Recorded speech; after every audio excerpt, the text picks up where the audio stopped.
Brother asked the question that in many democratic Western countries, they're accepting homosexuality and they're pressurizing Muslim countries to accept it. So how should we reply?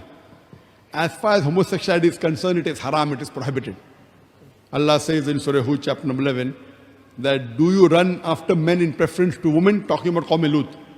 It is haram. Even in the Bible, if you read the Old Testament, it says that you should stone the person to death who does homosexuality. So according to Bible, the person who does homosexuality should be stoned to death. Even Islam is against homosexuality.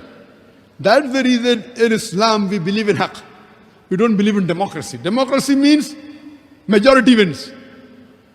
30, 40 years back, homosexuality was banned in almost all the countries. In 1996, I went to Toronto in Canada.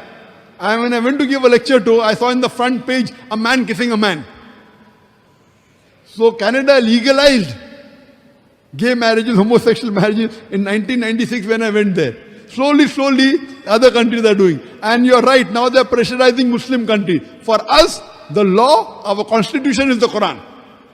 That's the reason someone asked me, what is the law? It is the Quran. Quran says homosexuality is haram.